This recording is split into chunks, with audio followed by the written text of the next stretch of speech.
Bueno, muy buenas noches. No sé qué le pasa a mi cámara. Todo el tiempo anda mal.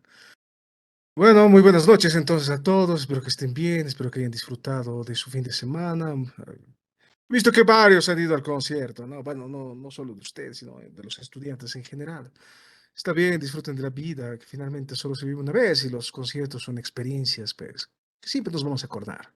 Y por eso es bueno ir a cada concierto de todos los grupos, bandas o lo que sea que les guste.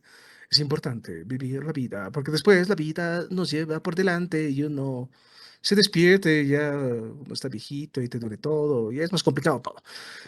En fin, entonces, ley de control y participación social. Lo otro es que finalmente ya está habilitado la entrega para el primer avance del trabajo final, que va a ser este viernes, y no hay más plazo, lamentablemente, no puedo retrasarlo más. Entonces lo presentan, o porque lo presenta, y ni modo, pues si no presenta, pues ni modo.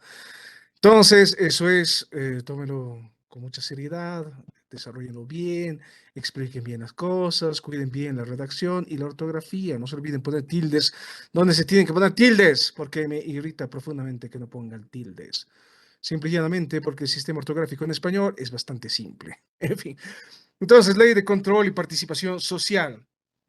La idea de la ley de control y participación social es, como dice ahí el texto, fortalecer la democracia participativa, representativa y comunitaria basada en el principio de la soberanía popular.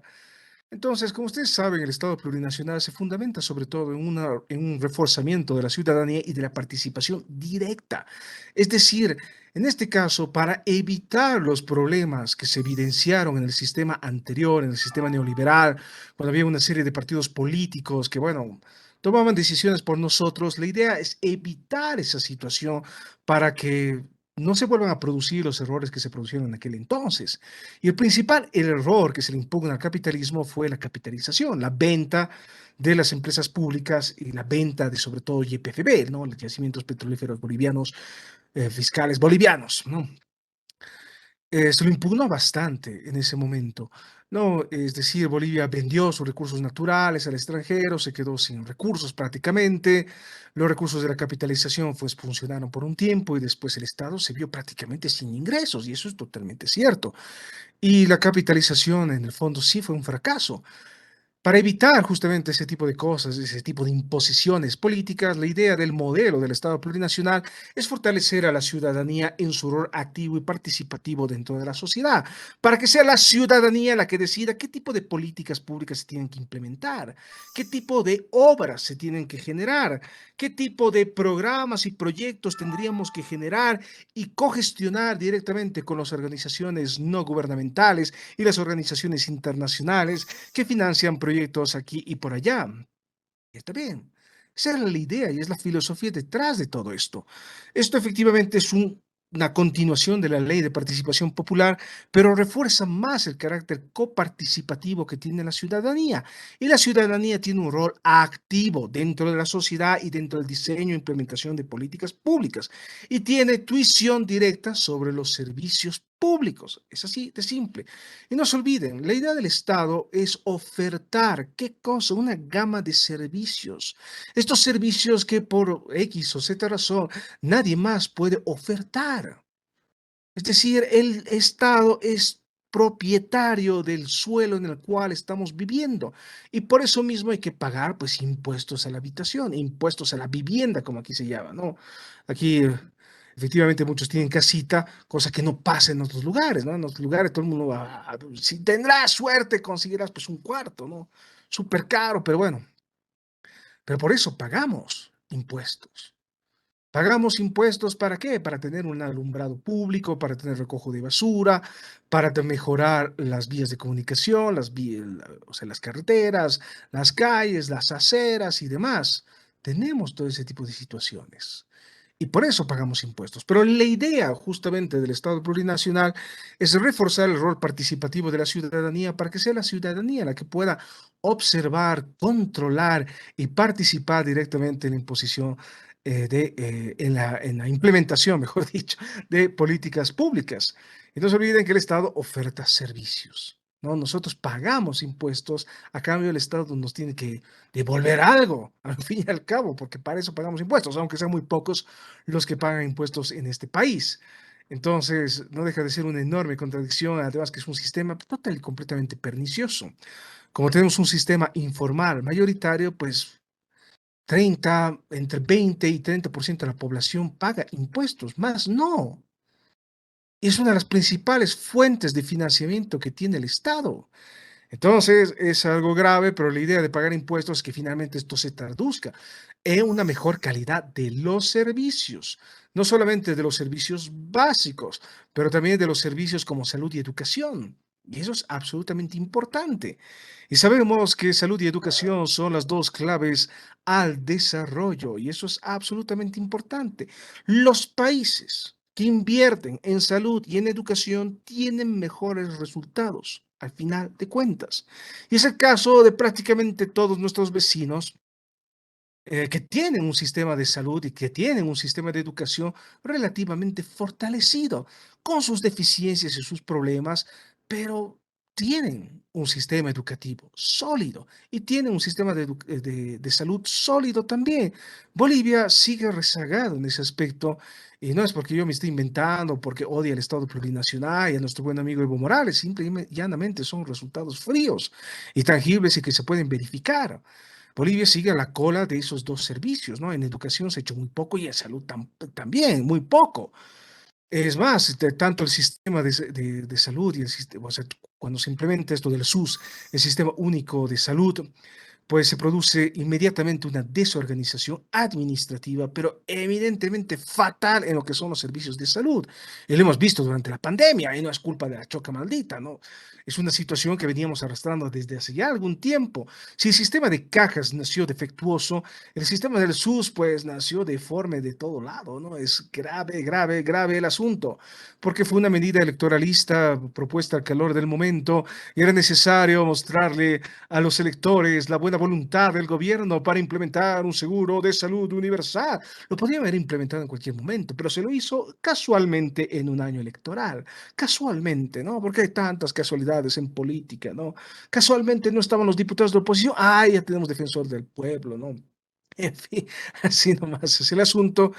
Entonces, bueno, el Estado oferta servicios y nosotros como ciudadanos participamos en la formulación, implementación, seguimiento, control de políticas públicas, con el objetivo, ante todo, de mejorar los servicios en el largo plazo y tener mejores resultados de desarrollo. Salud y educación siguen siendo los pilares fundamentales, pilares altamente descuidados y se puede hacer el análisis comparativo justamente de los presupuestos implementados tanto en salud y en educación. Y podemos ver claramente que tanto el presupuesto de salud y de educación son muy inferiores a los niveles eh, a los niveles presupuestados en los países vecinos, ¿no? Chile, por ejemplo, tiene un excelente sistema de salud y un excelente sistema de educación, aunque cuestionado, desde luego que sí. Hoy en día Chile está en una situación bien complicada, por eso el triunfo de Boric en las elecciones, que prefiguraba un cambio. Y bueno, como todos los candidatos de izquierda en su momento, es una persona que promete mucho y sobre todo se lo ve joven.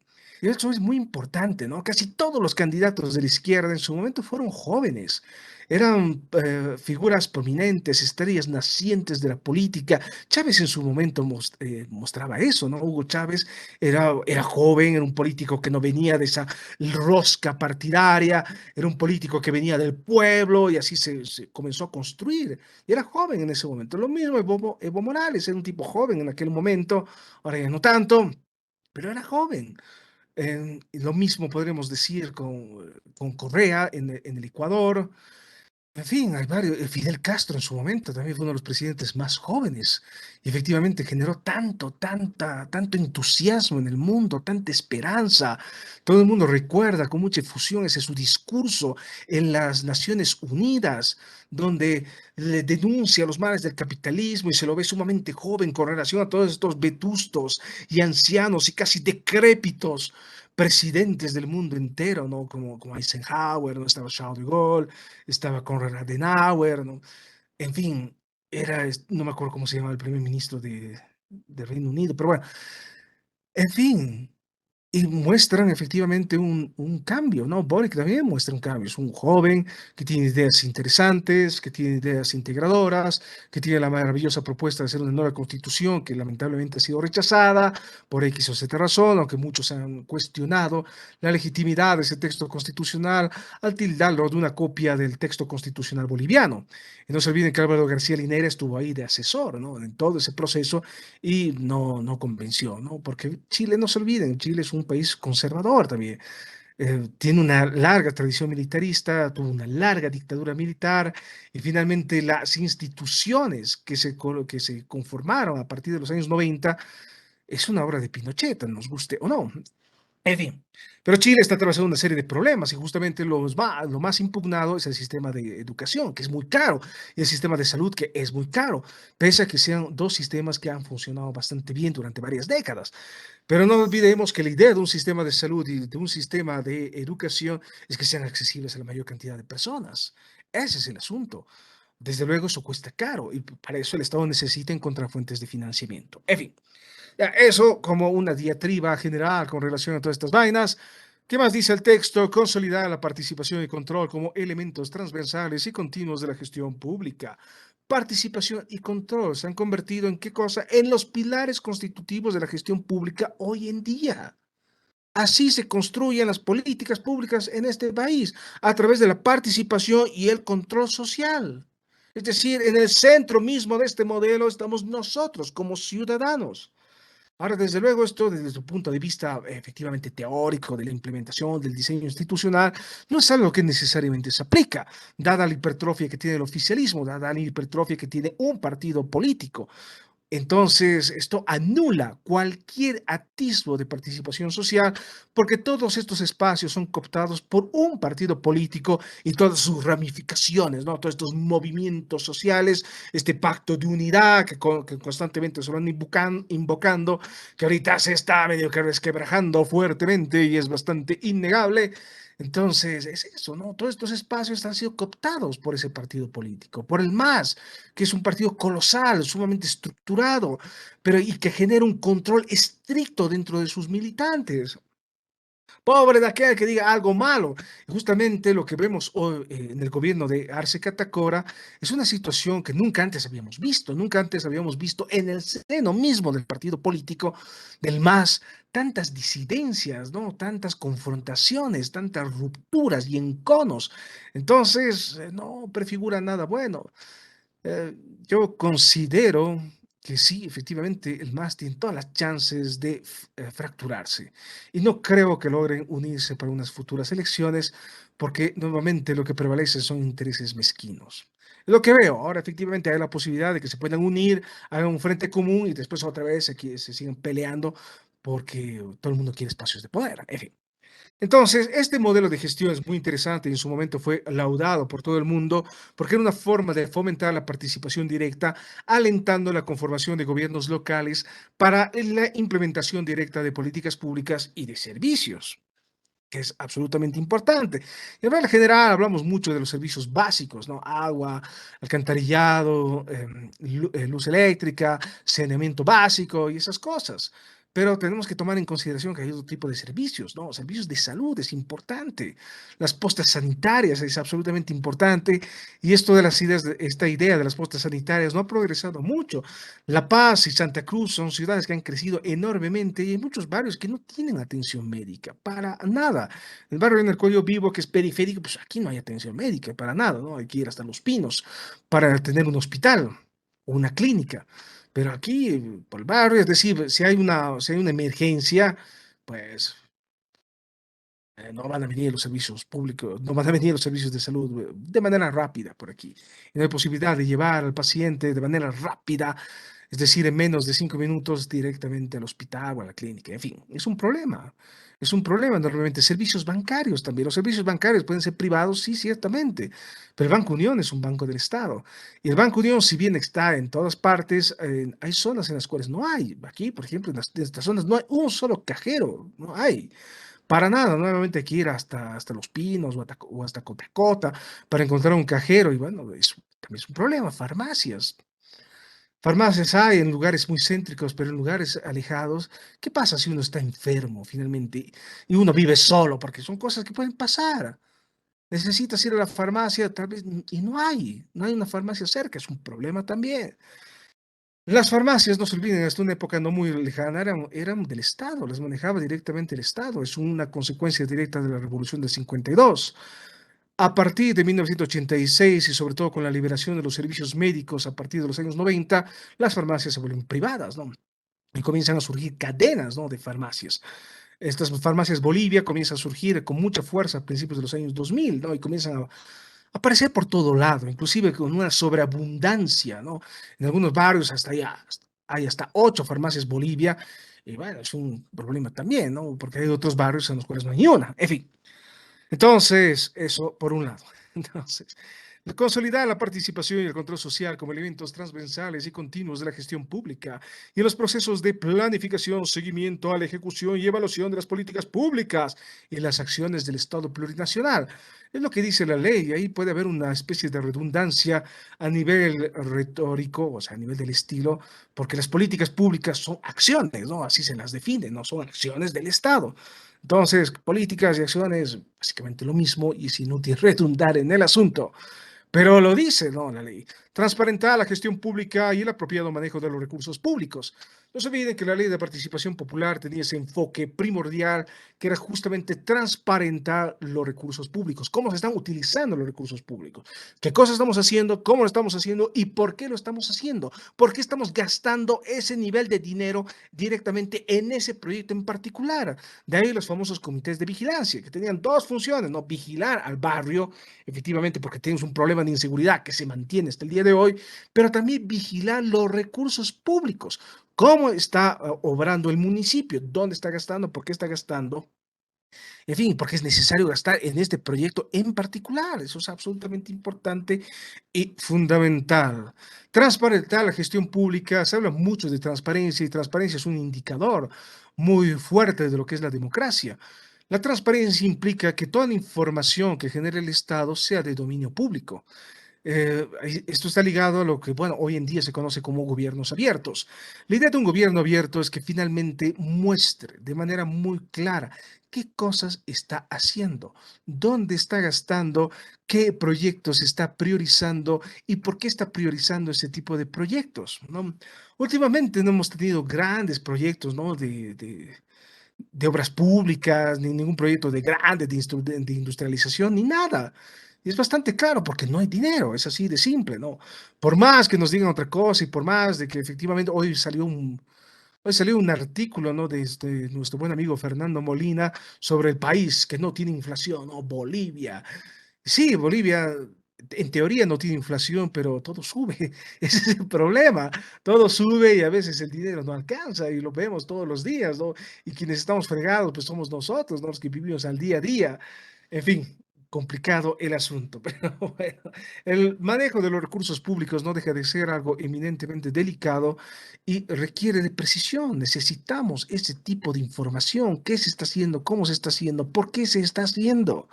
Lamentablemente, una de las grandes características del Estado plurinacional, o sea, de ese largo gobierno del MAS, es la opacidad, es decir, no sabemos muy bien. Efectivamente, tenemos datos muy claros y muy concretos hasta más o menos el 2012, inclusive hasta el 2014, ¿no? Tenemos datos hasta el 2014. Pero después del 2014 medio que caemos en una especie de nebulosa, donde no sabemos muy bien qué pasa, porque es claro, hasta el 2014 hubo un crecimiento económico despampanante sin parangón alguno, y eso lo sabemos. Después del 2014, pues la cosa comienza a decrecer, ¿no? A decrecer, ya hace ya algún tiempo atrás, todos los economistas prevén el descalabro masivo de la economía boliviana, ¿no? Y se prevé eso, y es inevitable, va a pasar en cualquier momento. Efectivamente, estamos, como bien me decía una amiga el otro día, vaya, yo sigo esperando aquí sentada que la economía colapse, pero sea así. Efectivamente, ha pasado bastante tiempo desde el 2014, pero no tenemos que olvidar que lo que finalmente lo respalda al gobierno de Bolivia y la economía boliviana es el narcotráfico, es la trata y tráfico de personas, el contrabando y varios otros negocios ilícitos que están por ahí. Entonces, el comercio informal, que genera una inmensa cantidad de dinero que nadie contabiliza porque no sabemos exactamente cuánto, o sea, no podemos saber cuál es el flujo porque son cosas que se hacen por debajo de la mesa, sin pasar por los conductos regulares. Esto es muy difícil de cuantificar, es muy difícil de medir, pero existe y mueve una inmensa cantidad de dinero. La explosión inmobiliaria que hemos vivido estos últimos años, con el crecimiento masivo de edificios por todo lado, aquí en la ciudad de La Paz, y lo mismo pasa en Santa Cruz de la Sierra, ¿no? Vemos edificios por todos lados, y ahora que algunos han ido de visita a Santa Cruz, han podido constatar que es una ciudad pujante, enorme, está creciendo, ¿no? Hay dinero, ¿no? Con la Expo Cruz, pues se mueve un montón de dinero. ¿De dónde sale todo ese dinero? Entonces, es un poquito turbio, ¿no? Al fin y al cabo, ¿de dónde sale tal cantidad de dinero, no? Si el otro día salió la noticia que un ejemplar bovino, un semental, fue vendido en $1 millón, creo, una vaca, bueno, un toro en este caso. Entonces es harto, harto dinero. Es harto dinero que se maneja de manera constante y no sabemos muy bien, ¿no? De dónde sale, cómo está circulando, no sabemos muy bien. Y eso es la opacidad, es decir, no saber. La transparencia es poder saber y medir adecuadamente cómo se está manejando la economía en este bonito país. Pero como tenemos un sector altamente informal, opaco, pues no sabemos muy bien cuál es el impacto real que tiene todo eso en la economía. Ahora nosotros podemos presumir que efectivamente el narcotráfico está ahí detrás, pero no lo podemos demostrar a ciencia cierta. Pero sabemos que está ahí detrás, ¿no? Sabemos, porque eso mueve muchísimo, muchísimo dinero. Entonces, eso es uno de los grandes problemas. Lo otro es que finalmente, ¿qué se está haciendo, no? Realmente, ¿cuáles son las políticas públicas que se han implementado últimamente? Por ejemplo, políticas públicas de género. Al hablar de políticas públicas de género, tomamos en consideración de que efectivamente existe una situación de discriminación histórica hacia determinado género, ¿no? Hacia las mujeres en regla general. Las mujeres en regla general hasta el día de hoy no ocupan espacios de poder, no ocupan espacios de toma de decisiones, para nada. En regla general, la mujer siempre está en un segundo plano y se la pone ahí para la foto, para más o menos mostrar que estamos cumpliendo con la normativa. En regla general es una suplente, pero nada más. Es decir, ¿cuántas mujeres en este caso concreto tienen un puesto alto en un ministerio? ¿Cuántas mujeres justamente tienen un puesto alto o sea, no solamente como ministras, pero sí también como jefes de áreas en determinados ministerios y demás? Son cosas que no sabemos muy bien. Lo otro es la integración económica de la mujer, ¿no? La integración económica significa cuántas mujeres realmente están trabajando, cuántas mujeres son realmente independientes a nivel económico, cuántas de estas mujeres son cabeza de hogar, es decir, es la principal fuente de financiamiento de un hogar. Son cosas que tampoco sabemos muy bien. Entonces es un problema enorme en relación a esta opacidad, en relación a qué tipo de políticas públicas se han implementado durante todo este tiempo. Las políticas de género son fundamentales, es una de las piedras angulares justamente de estos modelos dichos progresistas, y efectivamente se promulgó la ley para prevenir la violencia y todo eso, pero o sea, los datos son bastante evidentes, la violencia contra la mujer no ha cesado en ningún momento. Efectivamente, los datos, sí, este año no ha habido tantos asesinatos como el año pasado. ¡Hurra! ¡Qué lindo, qué bonito! Pero la cosa es que no haya asesinatos. Ese es el asunto, ¿no? No es que haya menos, ¿no? La cosa es que no haya o que haya menos en una proporción mucho, mucho menor, ¿no? Entonces, ¿cuántas de las mujeres efectivamente terminan una carrera profesional y ejercen su profesión en el mundo laboral? Porque una cosa es haber estudiado y otra cosa es saber ejercer realmente la profesión. En fin, yo veo inclusive en mis estudiantes, ¿no? O sea, de las primeras generaciones que yo he visto, claro, la mayoría son madres, ya hasta tienen 3, 4 hijos, y muchas no ejercen la profesión, no son amas de casa. Entonces, no sé, son cosas que debemos medir, son datos que son absolutamente necesarios conocer y lamentablemente no lo conocemos adecuadamente porque pervive esta opacidad del Estado. Es mejor que no sepamos.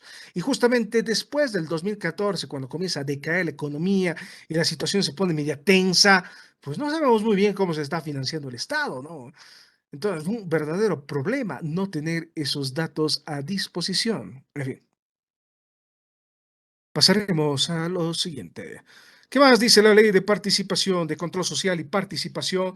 Garantiza promover la participación y control social en la provisión de y calidad de servicios públicos. Provisión significa qué cosa, que desde los barrios hay que prever. ¿En qué cosa vamos a prever? En primer lugar, la tasa de crecimiento de un barrio en particular.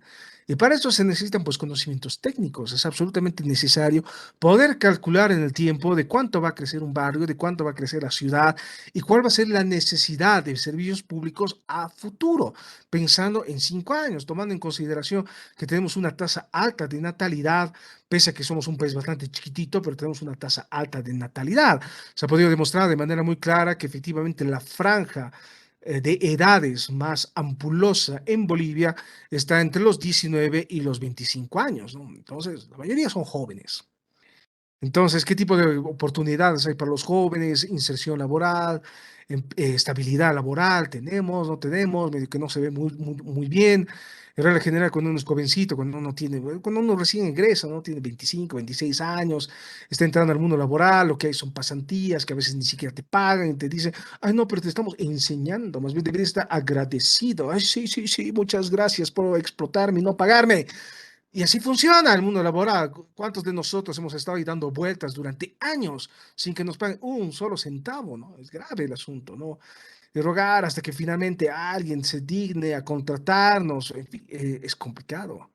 Las empresas no quieren contratar porque no es conveniente, ¿no? En fin, es un lío todo esto. Entonces, la provisión de servicios públicos significa prever de cuánto va a crecer la población y la demanda de servicios en un barrio en particular, en una ciudad en general, en el departamento, ¿por qué no? Y a nivel nacional también. Es importante tener esa interrelación y la coordinación directa entre los diferentes niveles de gobierno que tiene el Estado plurinacional. No se olvide que tenemos el nivel indígena, originario campesino, que tiene una autonomía plena. En paralelo tenemos al municipio, en paralelo tenemos a la región, que bueno, y lo de la región no ha sido verdaderamente consolidado y quedamos en el vacío, ¿no? ¿Qué cosa es una región? ¿Cuántas regiones hay en Bolivia? ¿Cuántas de esas regiones son autónomas verdaderamente? Y tenemos el gobierno departamental, finalmente, con un grado de autonomía. Si bien el gobierno de La Paz no tiene un estatuto autonómico como tal, sí elegimos un gobernador. Entonces, hay una autoridad electa que forzosamente tiene que tomar decisiones, decisiones en beneficio del departamento. Y una de las principales decisiones que debe tomar es justamente prever la provisión de servicios públicos para que no falten servicios públicos. Y es importante, ¿no? Servicios en esta aserción sumamente grande, enorme, que son los servicios públicos, es todo y nada al mismo tiempo. No solamente son los servicios básicos, también son caminos, son carreteras, son mercados. Construir mercados es importante, ¿no? Finalmente, ¿dónde vamos a comprar alimentos? Es importante, puestos de salud, escuelitas, universidades.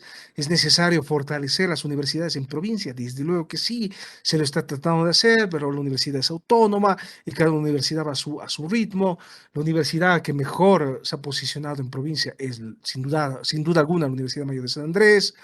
Después la UPEA está por ahí. La Católica también tiene sus unidades, sus áreas.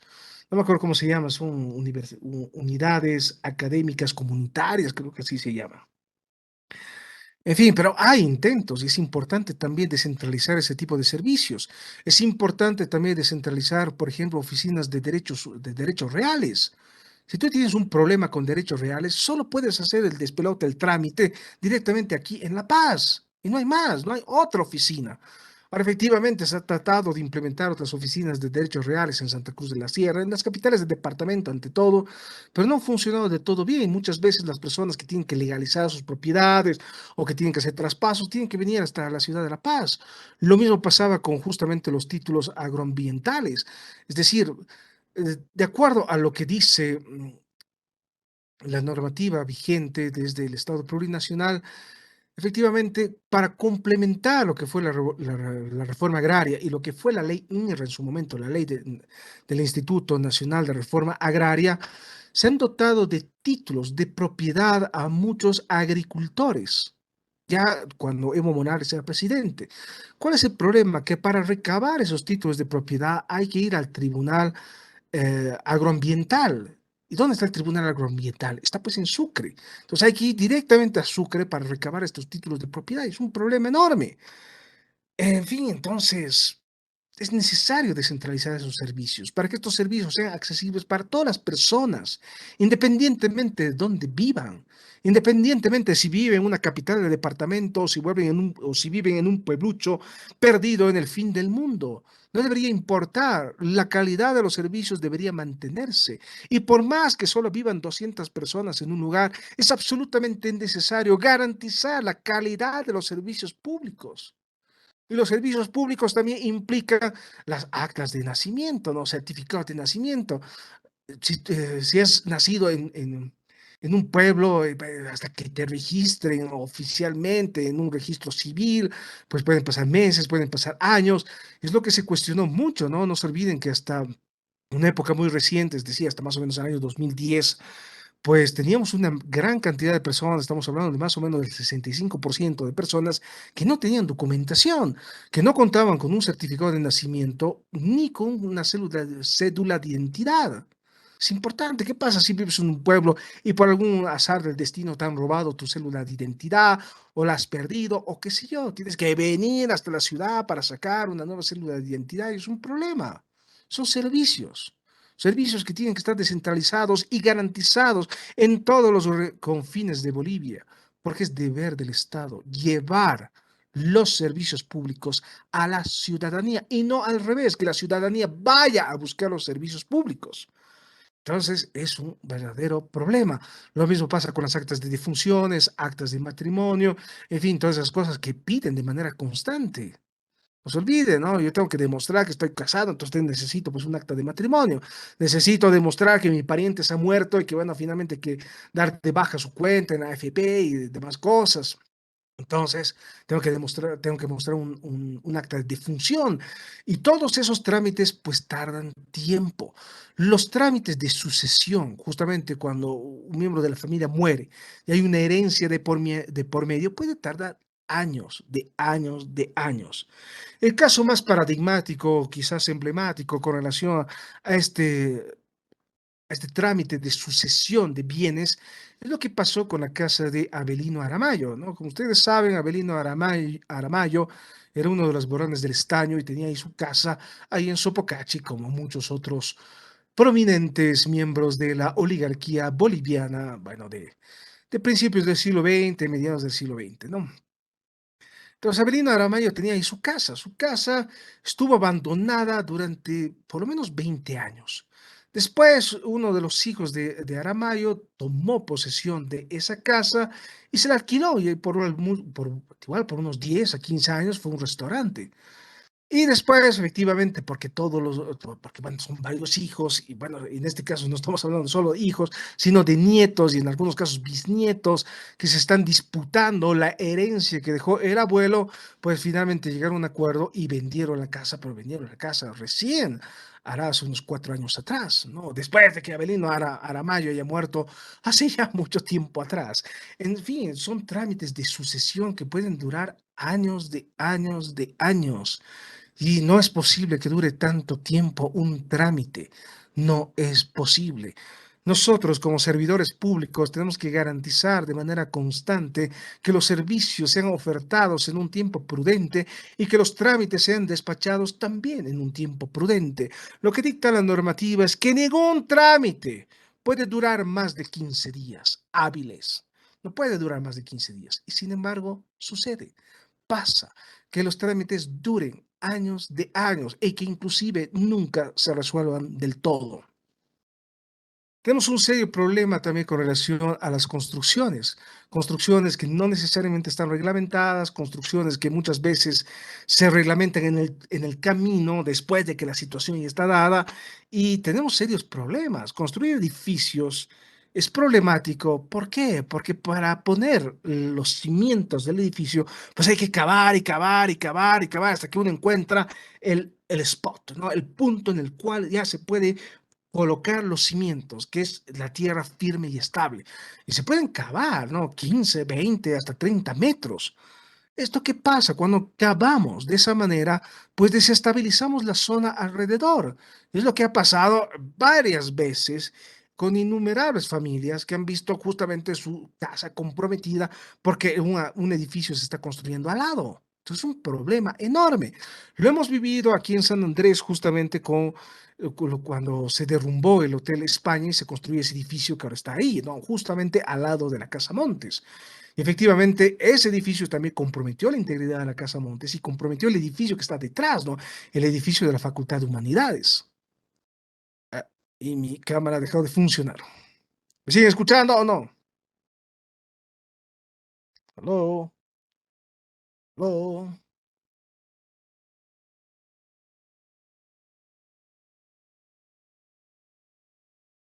Ok.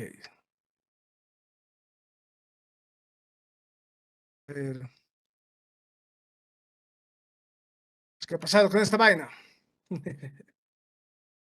Ya. ¿Me siguen escuchando? ¿No? ¿O no me escuchan? Así creo que sí se escucha. Ya, ahora sí he vuelto, lo siento. Entonces, ¿qué le pasa a esta vaina? En fin, entonces, sí. Entonces, es un verdadero problema, ¿no? Justamente en Miraflores también se construyó un edificio que justamente comprometió, en este caso es un ejemplo particular. Yo tengo una amiga que justamente tenía la casa de sus abuelos, estaba cerca de esta construcción y la casa de sus abuelos se cayó porque esta constructora no tenía permisos, no hizo nada para justamente poder realizar esta excavación sin comprometer la zona y se cayó la casa de sus abuelos. Es decir, es dramático. Lo mismo pasó con la residencia del embajador de Francia hace algunos años atrás, cuando se construyó ese edificio donde era el centro del Club Bolívar ahí en la calle 17 de Obrajes, ¿no? Se construyó ese edificio gigantesco, entonces eso también comprometió los cimientos de la casa del embajador de Francia y la partió en dos prácticamente, y esa casa pues ahora ya no está habitada, la tuvieron que vender, aunque creo que sigue siendo propiedad del gobierno francés, y tuvieron que comprar otra propiedad, y esto es un verdadero problema. Entonces debemos tomar en consideración de que es necesario justamente seguir un semblante de planificación para poder realizar todas estas cosas. No vamos a construir como bien nos da la gana y hacer edificios súper gigantescos donde no podemos hacer edificios súper gigantescos, tomando en consideración que muchas veces la propia fisionomía de la ciudad de La Paz, es decir, la calidad de los suelos, no da para la construcción de esos edificios. Es extremadamente complicado. En el Alto sí debería estarse llenando de edificios, pero no La Paz. La Paz no, ya no tiene más donde expandirse, no hay más campo, ¿no? Entonces, es un verdadero problema. Los deslizamientos que ocurren, ya que se viene la estación de lluvias y se vienen los meses y meses de lluvias, y febrero siempre es un mes bastante complicado porque hay un montón de lluvia. Y hemos tenido enormes problemas, hemos tenido una serie de deslizamientos a lo largo de nuestra historia. Yo me acuerdo de niño cuando vivía en San Pedro, veía la riada y cómo arrasó con el mercado Rodríguez y veía cómo las cajas y los puestitos, inclusive las señoras de pollera estaban ahí rodando en las calles. Es terrible, es absolutamente terrible y eso es parte de la gestión de riesgo. Tenemos que prevenir en caso de, o sea, tenemos que prever las eventualidades en caso de lluvia y eso también es un servicio público, ¿no? Entonces es importante justamente llevar a los servicios públicos ahí donde son necesarios. Es importante descentralizar los servicios públicos para garantizar una atención adecuada de todos los ciudadanos. Es importante que todos nosotros tengamos la posibilidad de justamente lo siento, me está distrayendo aquí, perro, anda fregando. Es importante garantizar que todos tengamos el acceso a los mismos derechos, porque tenemos diferencias entre personas que tienen dinero y que pueden agilizar sus trámites pagando, personas que no viven en las ciudades capitales del departamento y personas que inclusive no leen ni hablan el español. Entonces debemos garantizar para el conjunto de la población que tengamos una adecuada dotación de servicios. La provisión de servicios implica qué cosa? Prever en el tiempo de cuánto va a crecer la población y la calidad de los servicios públicos se la tiene que controlar de manera constante para garantizar que efectivamente los servicios por los cuales pagamos, porque no son gratuitos, sean de calidad, es decir, que tengamos un buen servicio de luz, que no se corte cada rato, que el agua sea efectivamente potable, cosa que no lo es, el agua no es potable. Tomas agua del grifo, te vas a enfermar, es lo que le pasa a muchas personas que vienen de visita a Bolivia, porque, bueno, en otros países del mundo, pues tomas nomás del grifo, ¿no? Agarras, te pones tu vaso y de ahí nomás tomas. Aquí no se puede, tomas agua del grifo y te vas a enfermar horriblemente. Es un problema enorme. Hay que garantizar que el agua que sale de los grifos sea también para consumo humano. Sin agua no hay vida, ¿no? Bien lo decía la coordinadora del agua en un lejano año 2000. En fin.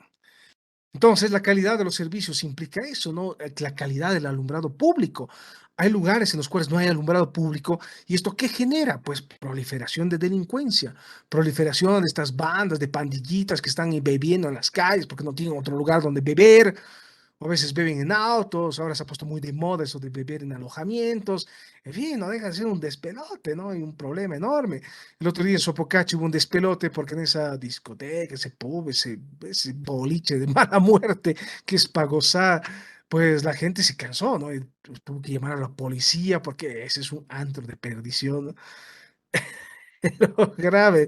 Yo recuerdo cuando vivía por ahí, justamente paseaba mis perros por ahí, todos los domingos en la mañana en ese parquecito que no recuerdo cómo se llama, pues había una abundante cantidad de ebrios durmiendo ahí tirados en la calle. Entonces, además se pelean y bueno, también pues, bueno, ensucian y bueno, no es bonito, para nada.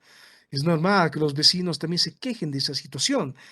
A finales de los años 90, por ejemplo, en Sopocachi, donde yo he vivido mucho tiempo, tenemos un serio problema con relación a inseguridad ciudadana. Como todo lo que estaba alrededor de la Plaza Baroa se llenó de bares y más arriba había lenocinios, pues había mucha gente ebria en las calles.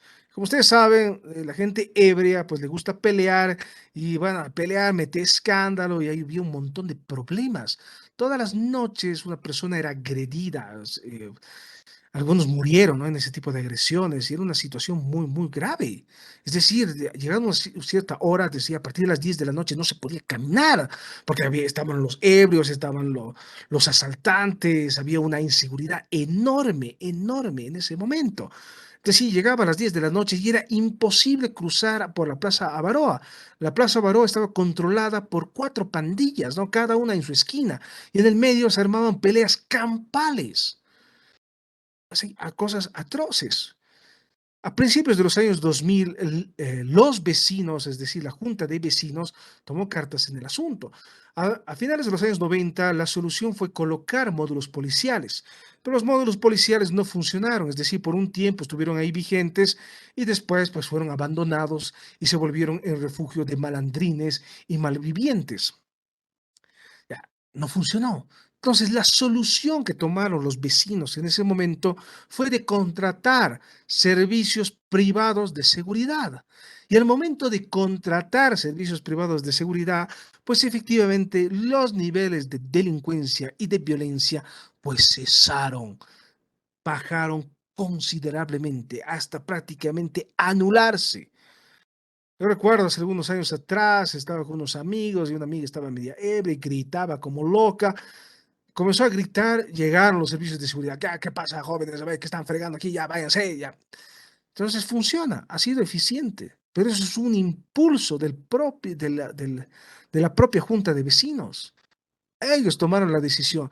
Ya, vamos a contratar servicios de seguridad. Ya, como hay tantos edificios, que cada edificio contrate su equipo de seguridad y van a hacer rondas y efectivamente funcionó.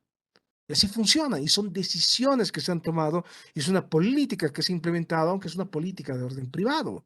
Ante todo, son los vecinos los que decidieron financiar este servicio de seguridad porque no quedaba otra.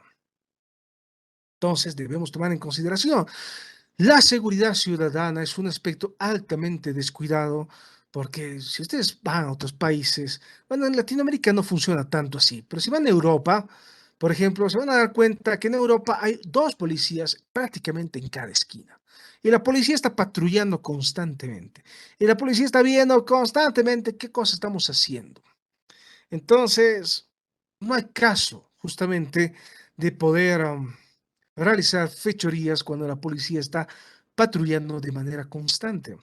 Aquí en América Latina es más usual ese tipo de cosas, aunque los niveles de inseguridad han bajado considerablemente. Por solo citar un ejemplo, el Perú y Lima, sobre todo, era una ciudad extremadamente peligrosa a mediados de los años 90.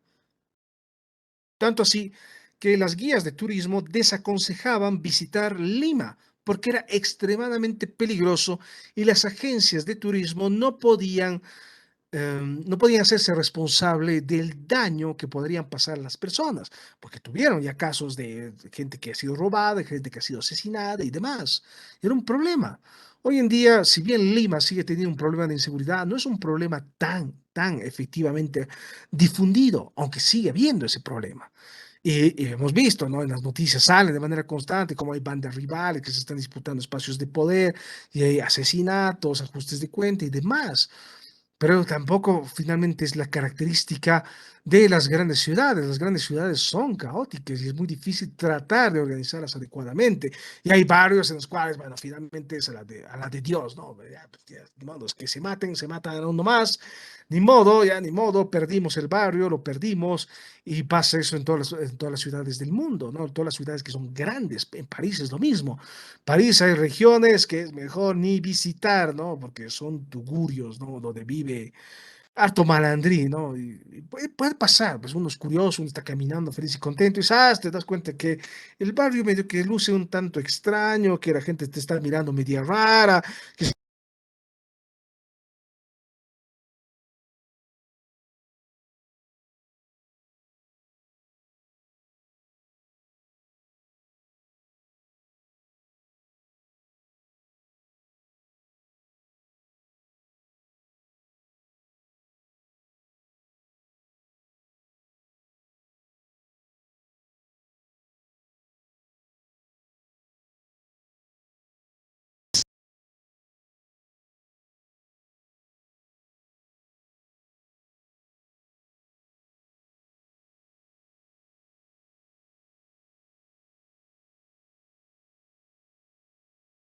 ya, ahora sí creo que he vuelto. Ya lo siento mucho, pero esta vaina, como siempre, me anda fallando. Y no estaba fallando, todo el día estaba bien bonito, pero justo en estos momentos tan complicados, todo se va al mismísimo cuerno. Y otra vez mi cámara no funciona. ¿Y qué le pasa a esta vaina? Ahora ya no tengo la raya en el medio, pero ya no funciona. Es así de simple, ¿no? Qué vaina. Ya, ni modo. Si no funciona, no funciona, pues ¿qué puedo hacer? Ya, entonces seguiré nomás. Entonces, ya. Los problemas de inseguridad han sido constantes en Bolivia. Es cierto que a finales de los años 90 tuvimos una ola de inseguridad tremenda. Y lo que pasa hoy en día en Santa Cruz de la Sierra, pues es realmente terrible. Santa Cruz tiene la reputación de ser probablemente la ciudad más violenta de Bolivia. Es una ciudad en la cual efectivamente se manejan muchas armas de fuego. Y sabemos muy bien que en Santa Cruz están las principales redes de narcotráfico y de trata y tráfico de personas. Aquí tanto en La Paz, no, aquí en La Paz son más las mafias, pero ligadas al poder político. Aquí todo es mafia, todo está controlado por el poder político y es muy difícil justamente ingresar a estos círculos de poder porque uno tiene que demostrar lealtad, uno tiene que mostrar que efectivamente va a contribuir al proceso de cambio y demás cosas. Entonces es una red muy mafiosa. Mientras que en Santa Cruz prevalece lo que es el crimen organizado y son las bandas de narcotraficantes y son las bandas que controlan la trata y tráfico de personas. No se olviden que Santa Cruz de la Sierra es la ciudad en Bolivia que tiene el mayor número de lenocinios en proporción a sus habitantes. Y no lo digo yo, lo dice la Defensoría del Pueblo que publicó un informe allá en un lejano ya 2017. Habría que actualizar los datos, pero por lo menos se publicó el informe sobre trata y tráfico de personas. Ustedes saben que investigar en ese rubro es altamente complicado y bastante conflictivo porque es un rubro extremadamente peligroso. No es así nomás el asunto, ¿no? Entonces, es grave, es sumamente grave. Ok, creo que mi cámara está funcionando otra vez. Sí, funciona, sí, qué lindo. Ya, entonces, ¿qué más? Fomentar y fortalecer las formas de participación y control social de los sectores sociales y o sindicales organizados, juntas vecinales, naciones y pueblos indígenas, originario campesino, las comunidades interculturales y afrobolivianas en la formulación, seguimiento, en la ejecución y evaluación de políticas públicas en el Estado plurinacional. Y justamente aquí está una de las trampas de la ley esta, ¿no? De participación y control social. Fomentar, y dice, la participación y control social de los sectores sociales y o sindicales organizados. Es decir, que para poder ejercer realmente esta participación, pues tengo que ser parte de alguna organización. Si yo solito, porque sí, no voy a poder participar. Es decir, yo necesito ser parte de una organización. En caso contrario, pues no puedo participar. Es un problema también. ¿Qué pasa con las personas que no tenemos ningún grupo o no pertenecemos, ¿sabes? No pertenecemos a ningún tipo de organización, ni siquiera somos parte de la junta de vecinos, porque sucede en algunos casos, ¿no? Entonces, ¿qué pasa con toda esta gente? ¿Pueden participar? Pues no, no puedo. Yo a título personal no puedo ir a participar. Tengo que pertenecer a una organización, sea sindical o sea una junta de vecinos, tengo que ser parte de un pueblo o nación indígena, originaria, campesina, tengo que ser una comunidad intercultural. Ahora, esto de los interculturales es una figura altamente controvertida, porque, ¿qué son estos interculturales? La idea de la interculturalidad es que son estas comunidades que pueden transitar en diferentes niveles culturales. Es decir, que pueden pertenecer a una diferente cultura, pero pueden moverse y asentarse en otro espacio, en diferentes culturas. En sí es una forma de legitimar lo que en su momento se llamaron los avasalladores. No se olviden que Bolivia tiene un gran problema con relación a la tenencia de la tierra. Bolivia es un país inmenso, poco poblado, hay lugares todavía vírgenes, ¿no? Que no se desconocen. Pero ¿cuál es el problema? Las tierras cultivables son escasas. Y para poder sanear las tierras para que se vuelvan cultivables, pues toma tiempo y requiere una inversión que no todo el mundo está dispuesto a realizar. Y por eso se produce el avasallamiento de tierras.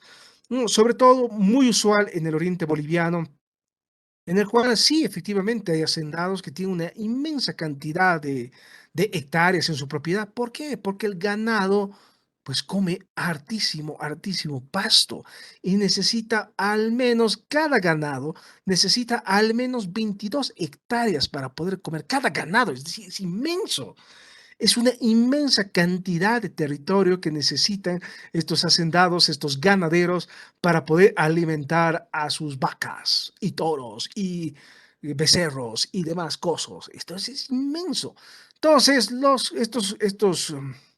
estos comunarios, ¿no? Estos interculturales, pues se los ha conocido como estas personas que van y se van a asentar en esos territorios bajo justamente la figura que llama la Constitución, que establece que finalmente la tierra es de quien la trabaja. Si hay una tierra que no está siendo trabajada por nadie, entonces yo tengo toda la posibilidad de ir a sentar, tomar posesión del lugar y listo, y se acabó.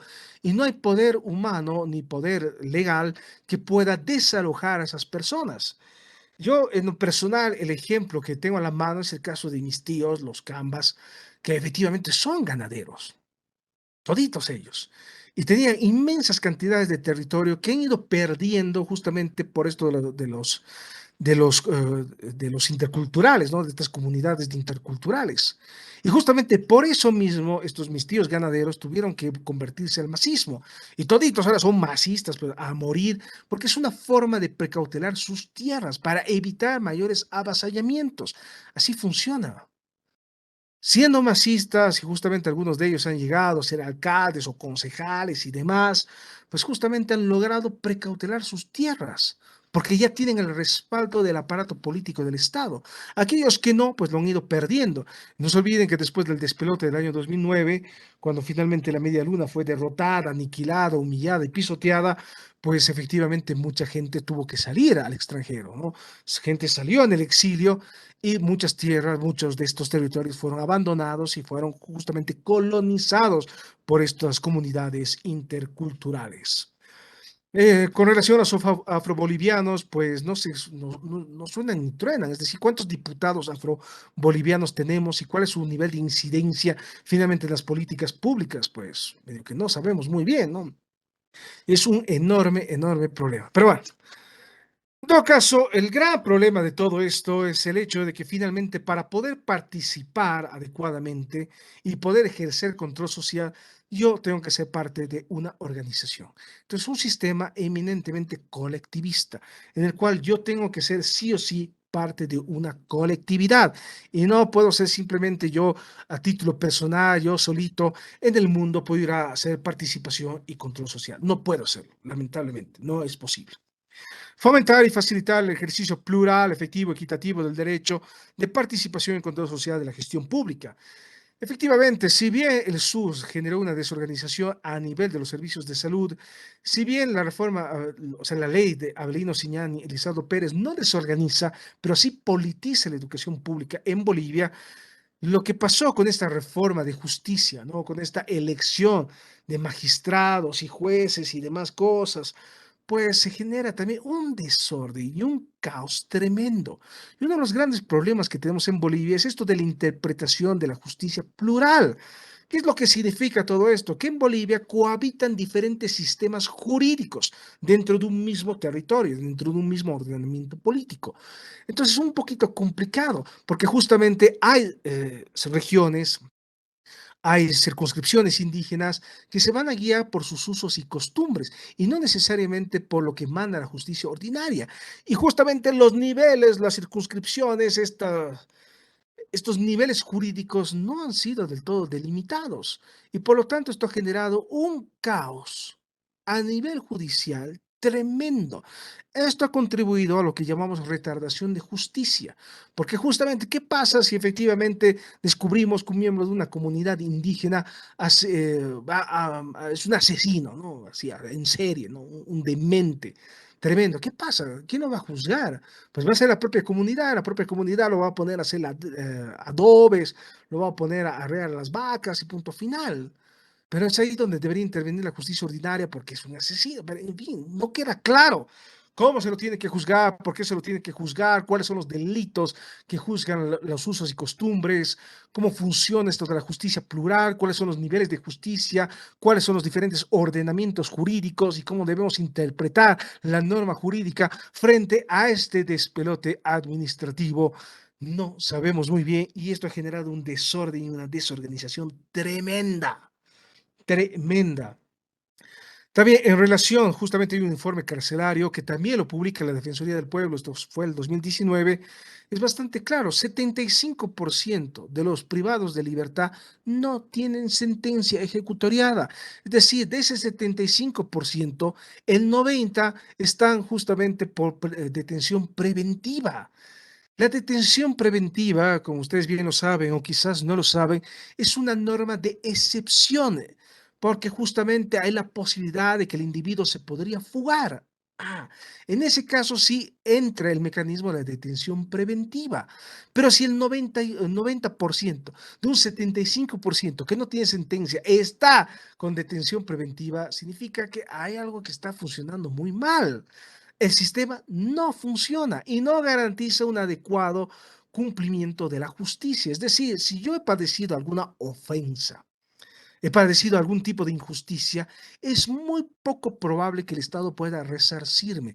¿Qué significa resarcir? Significa simplemente compensar a la persona en función al daño que ha padecido. Entonces, en caso de asesinato, ¿no? Justamente, ¿cuál es el tipo de compensación? Que el individuo este, pues, sea removido de las calles y que permanezca en la cárcel por el tiempo que sea necesario. La pena máxima en Bolivia son de 30 años y sabemos muy bien que hay un negociado detrás y que finalmente poco y nada importa la sentencia, la cosa es mover dinero y si uno tiene 20.000 o 30.000 dólares, uno puede pagar y comprar su libertad y funciona de esa manera. Y es gravísimo, es sumamente grave este asunto. Entonces es un verdadero problema. ¿Por qué? Porque la justicia en este país no funciona. Y es más, la justicia ha sido eminentemente politizada y la Corte Interamericana de Derechos Humanos se ha pronunciado sobre el asunto. Y lo ha dicho de manera muy clara que hay un nivel peligroso de politización de la justicia en Bolivia y que es necesario tomar cartas en el asunto, ¿no?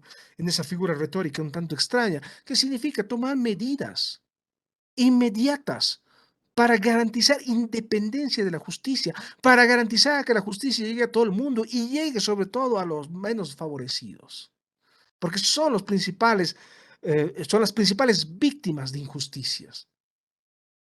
Hemos visto, ¿no? ¿Qué pasa si efectivamente mi hijo ha sido atropellado y se ha muerto? Pues si el tipo tiene dinero, va a salir libre. Eso es extremadamente grave. ¿Es injusto? Desde luego que sí. Y muestra verdaderamente el gran problema que tenemos que afrontar. Ahora, desde luego, el tema de la justicia no es un tema que sea relativamente nuevo, es un tema que venimos arrastrando desde hace mucho tiempo, porque efectivamente en este país todo se compra y todo se vende, en especial la justicia. Si tú tienes dinero, eres libre de hacer lo que bien te dé la gana. Puedes hacer las peores atrocidades en este bonito país y nadie te va a poner un dedo encima, porque el sistema funciona en relación a cuánto dinero estoy dispuesto a pagar por mi libertad. O inclusive, ¿no? ¿Qué pasa? ¿No? Este infeliz desgraciado me ha robado. Le voy a pagar al policía o al grupo de policías 5.000 bolivianos. ¿Para qué? Para que lo agarren y lo revienten a patadas. Y lo van a hacer, porque así funciona este país. Todo funciona con relación a dinero. Un una amiga mía, bueno, que nos conocemos desde hace mucho tiempo, fue asesinado en condiciones sumamente sórdidas.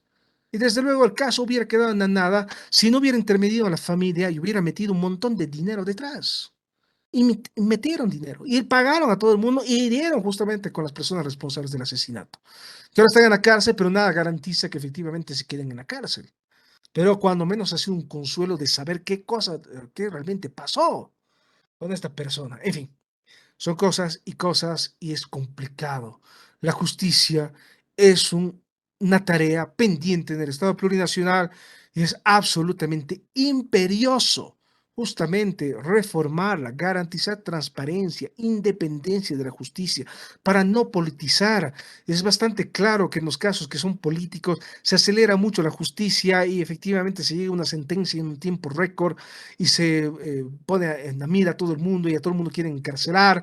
Es el caso de lo que ha pasado con Adepcoca, ¿no? Lo de Adepcoca han quemado el mercado paralelo, listo, ha sido la excusa perfecta, ya a la chirola a sus principales dirigentes. ¿Cuándo van a salir? No sabemos.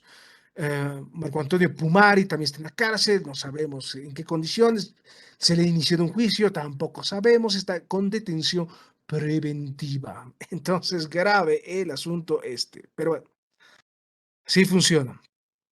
Principios esenciales de la ley de participación y control social. En primer lugar está la transparencia. Como bien habíamos dicho, la transparencia es qué cosa? Es un indicador fundamental del funcionamiento de un gobierno. A mayor transparencia, mejor funcionamiento. Cuando menos, así se lo evalúa en los estándares internacionales. Ética, ¿qué significa? Lucha contra la corrupción ante todo. Menos casos de corrupción generan mayor confianza en el gobierno, en el sistema político. Entonces, es necesario fomentar ética en los servidores públicos, garantizar una formación. Es lo que ha pasado justamente el otro día con la elección del defensor del pueblo. ¿La elección del defensor del pueblo ha sido irregular? Sí, ha sido total y completamente irregular. ¿Ha sido ética? No, para nada, no ha sido ética. Ha sido una movida del MAS, se lo han ido preparando durante ya varios meses, ¿no? Varios meses que estamos metidos en esto de la elección del defensor del pueblo. Sabíamos que efectivamente sí o sí iba a salir alguien afín al partido de gobierno y es lo que ha pasado, pero nadie pudo prever que efectivamente sea mediante una chanchada de semejante magnitud. En fin, y es fácil echar la culpa, no, que son esos vagos desgraciados que por qué se van a, a bailar, porque se van al concierto de Daddy Yankee, no, que son unos infelices desgraciados, que es su culpa de ellos. Sí, la culpa es compartida, desde luego que sí, pero el MAS obró de mala fe, obró sin ética.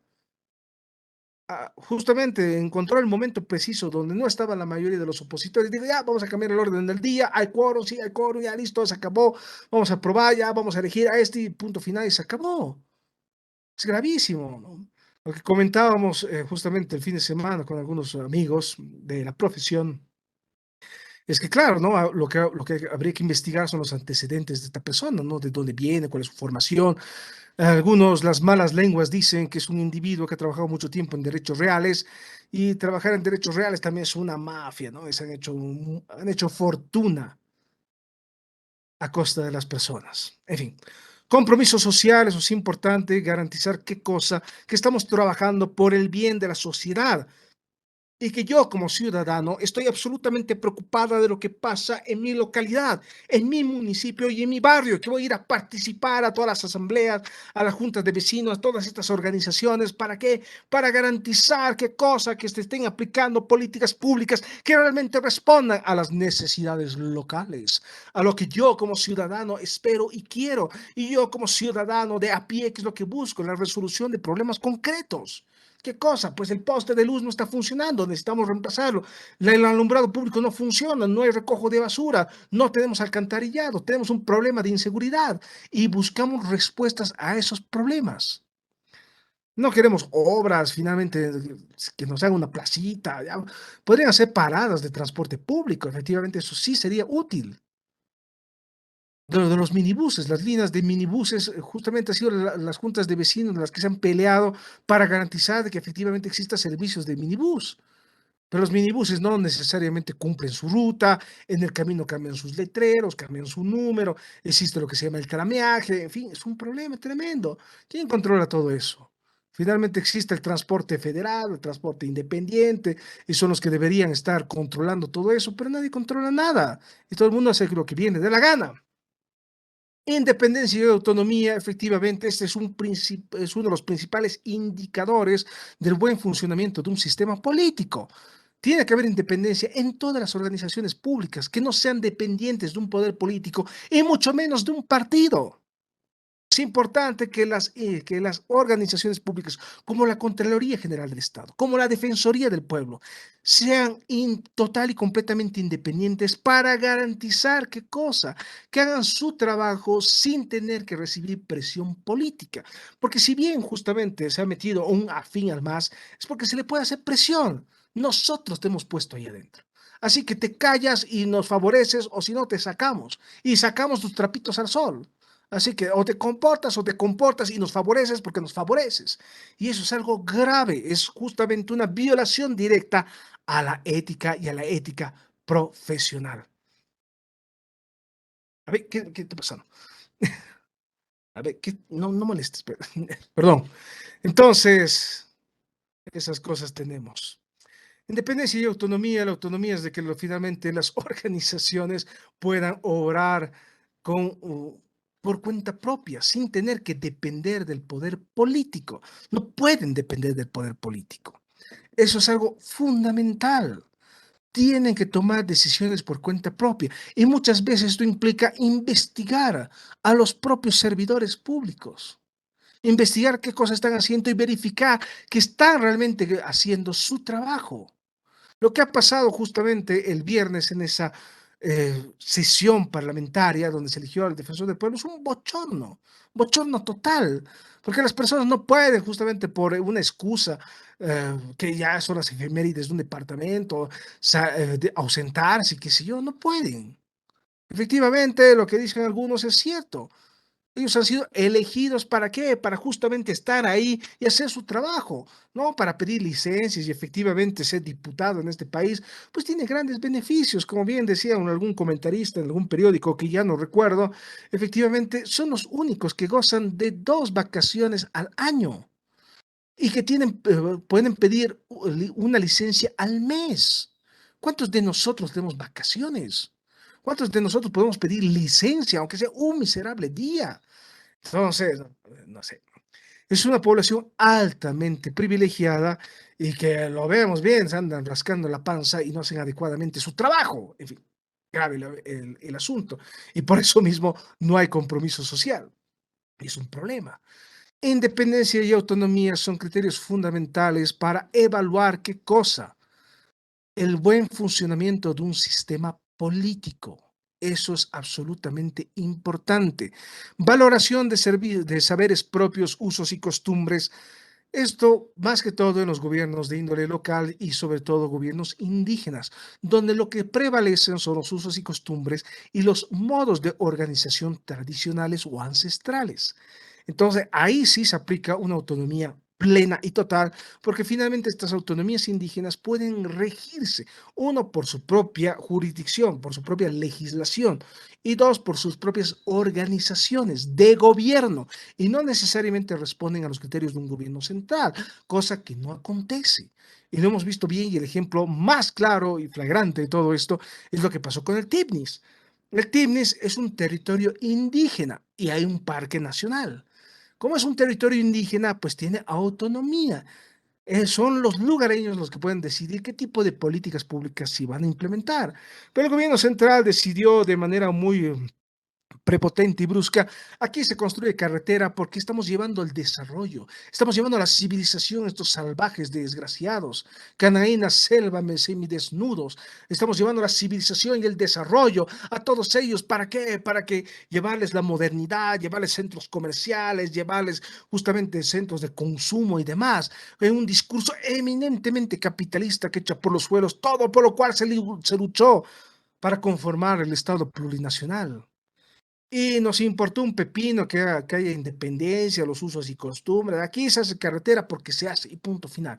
Ya lo hemos decidido y nosotros decidimos porque sabemos que es lo mejor para ustedes. Porque ustedes no saben, pues, decidir. No, medio sonsos son, no, son medio salvajes, ¿no? Estas personas viven alejados de la civilización. Estamos llevando la civilización ahí. Y ese discurso civilizatorio, pues, hecho por los suelos, todo lo que fue el Estado plurinacional, o por lo menos la manera como fue concebida el Estado plurinacional. Eso realmente es grave. Complementariedad, que significa que los niveles de gobierno tienen que complementarse entre sí y sobre todo tienen que coordinar adecuadamente para implementar políticas públicas que sean coherentes a nivel local, a nivel municipal, a nivel regional, a nivel departamental. Y uno de los grandes problemas que tenemos justamente en este país, y yo sé que hablo mucho de problemas, porque problemas hay en todo lado, es la coordinación. No hay una adecuada coordinación y peor aún cuando efectivamente la gobernación y el municipio y los municipios dentro de un departamento pues pertenecen a diferentes partidos políticos. Y eso no debería ser ninguna traba. Al fin y al cabo, tenemos que coordinar con todas las facciones políticas, sean opositoras o no sean opositoras, tenemos que coordinar con todos. Porque no solamente es que voy a hacer negocios con mis amiguitos, no, hago negocios con todo el mundo. Estoy abierto a todo el mundo desde la gestión pública. Es un problema y lo hemos visto de manera muy clara y contundente cómo los municipios dichos opositores o dichos de derecha se los asfixia a nivel económico para justamente voltear al alcalde o al gobernador y colocar a alguien que sea afín al partido de gobierno. Y eso es algo grave. Entonces la complementariedad también implica qué cosa? Que debemos combinar los saberes dichos occidentales con los saberes propios de los pueblos indígenas. ¿Y cuáles son los saberes propios de los pueblos indígenas? Pues nadie sabe muy bien. Y eso ha quedado en una abstracción, en una retórica bien bonita, que efectivamente atrae a todos los hippies del mundo, pero que no significa absolutamente nada y es un problema enorme y colosal. ¿Qué cosa es la complementariedad y qué cosas son los saberes de los pueblos indígenas? ¿Cómo estos pueden ser integrados a este ordenamiento republicano en el cual nosotros estamos inmersos? En fin.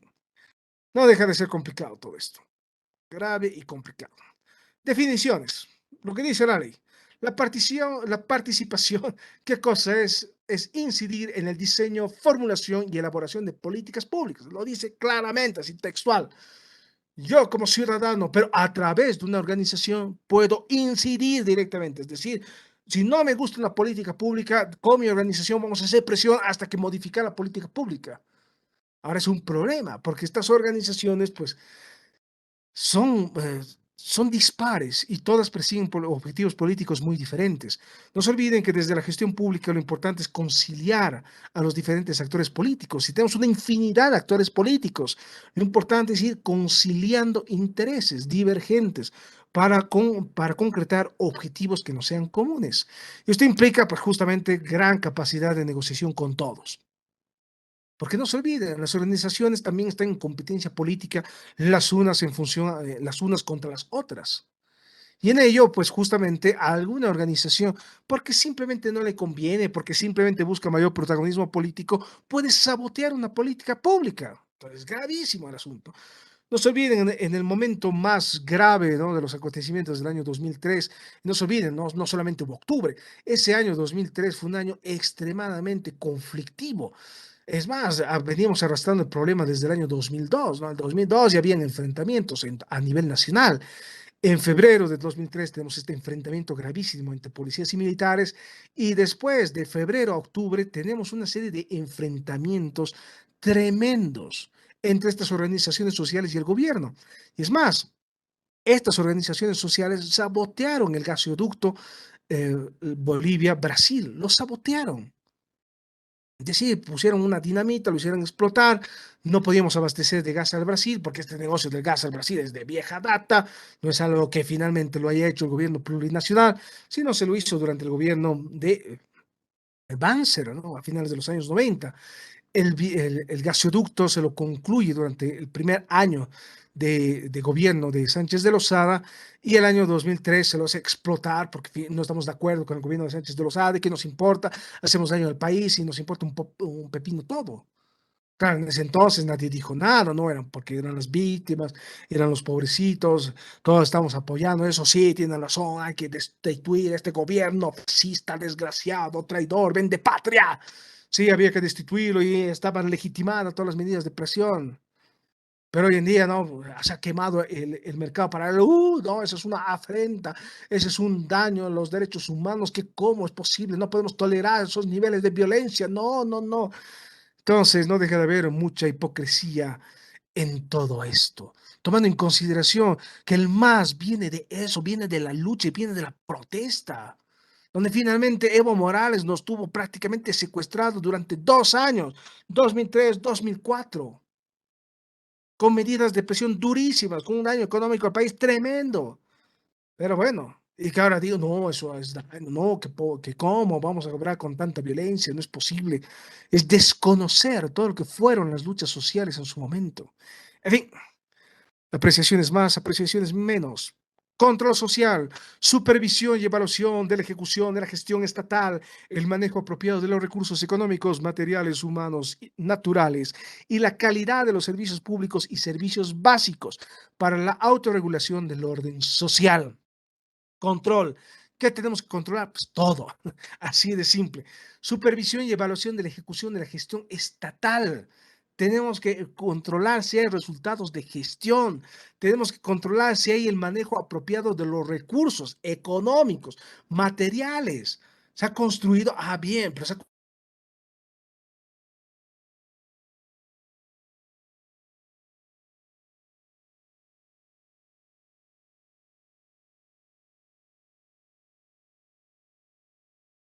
tipos de materiales, hay que ver, las infraestructuras necesitan mantenimiento. Muchos colegios que se han construido ahora tienen serios problemas de infraestructura porque fueron construidos con materiales de muy bajo nivel. Entonces, problema.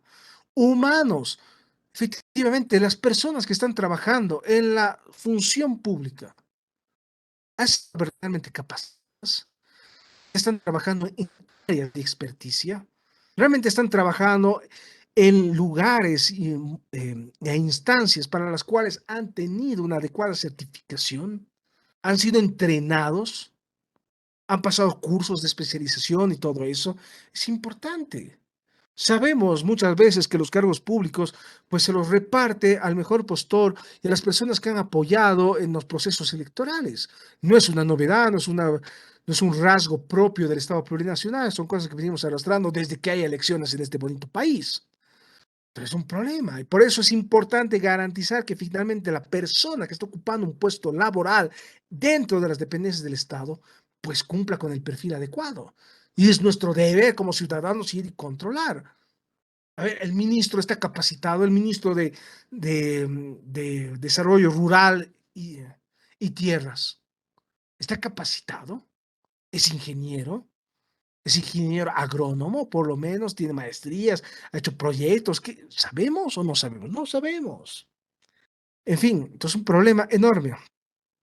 Recursos económicos, materiales, naturales, es importante. ¿Quién tiene la titularidad de los recursos naturales? Pues son los lugareños, son las personas en las cuales existen los yacimientos de recursos naturales. Es un verdadero problema.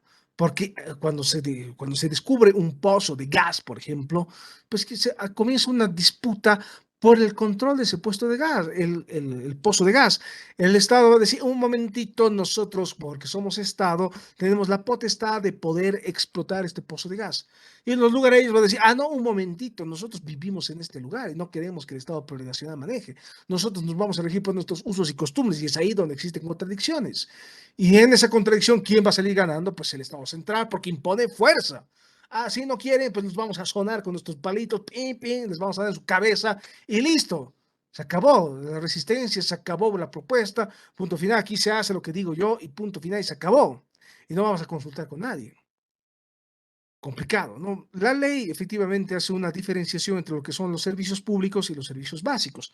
Servicio público como educación, vivienda social, salud, en fin, los servicios que oferta el Estado, ¿no? Derechos reales, certificados de nacimiento, títulos de propiedad, todas estas vainas, ¿no? Y los servicios básicos, pues son los servicios que necesitamos para poder vivir adecuadamente. Agua potable, luz, alcantarillado, saneamiento básico, en fin, esas cosas. Para la autorregulación del orden social, es decir, para que exista un control, es decir, para que existe orden social necesitamos controlar qué cosa, que el Estado esté haciendo su trabajo, que realmente esté cumpliendo los objetivos que se ha trazado, que realmente esté cumpliendo su plan de gobierno y las promesas con las cuales ha sido electo un gobierno en particular. Lamentablemente, como estos espacios han sido cooptados desde el punto de vista político, pues es muy difícil hacer control. ¿Por qué? Porque si yo voy con una organización que no es afín al partido de gobierno, me van a silbar, me van a abuchear, me van a sacar empujones, y son cosas que han pasado y que hemos visto de primera mano. Lo hemos visto innumerables veces, donde finalmente a un grupo que es de oposición, que no es afín, se lo abuchea, no se lo deja participar, se le impide entrar a la asamblea. En fin, es un problema inmenso, porque no olvidemos que la gran característica que tiene el sistema boliviano es la violencia política. Vamos a evitar que el opositor hable, vamos a evitar que el opositor proponga ideas, vamos a evitar que el opositor finalmente presente propuestas, vamos a evitar todo eso. El opositor no existe. ¿Por qué? Porque es un golpista en este caso. Y antes era un vendepatria. Entonces no existe. ¿Para qué vamos a darle voz y vota a estos miserables que no representan a nadie? Nosotros somos mayoría. Y eso es grave, gravísimo. Entonces, un problema enorme. Y los problemas que nosotros estamos enfrentando deriva justamente de este esquema en el cual se le ha dado demasiado poder a un partido político. Y al tener demasiado poder, ¿qué es lo que pasa? Se produce un abuso de poder. Por eso la democracia son frenos y contrapesos al poder, para evitar abusos, para evitar que un grupo de personas tome decisiones por el conjunto de nosotros. La democracia, ¿qué cosa es? Es diálogo y concertación, pero es sobre todo encontrar diálogo también con la oposición, darle espacio a la oposición para que también plantee sus propias propuestas, encontrar puntos. Elegimos al señor Evo Morales, tenemos una situación maniquea en la cual tenemos dos grandes bloques políticos de los cuales no hay posibilidad de diálogo, no hay posibilidad de entendimiento, no hay posibilidad de acuerdos ni de consenso. Y la única posibilidad posible es la confrontación. Y eso es grave, es una disfunción severa del sistema político y esto nos ha costado muy caro y nos va a costar muy caro a futuro. Nos costó caro el año 2019, cuando todo se fue al diablo, y nos va a costar caro el año 2025, cuando nuevamente volvamos a este mecanismo de las elecciones y de la campaña y todo ese despelote, porque es grave. En fin, servicios básicos, ¿no? Agua potable, alcantarillado, electricidad, gas, domiciliario, postal y telecomunicaciones, ¿no? De los cuales ya habíamos hablado. Actores. ¿Quiénes son los actores del control y la participación social?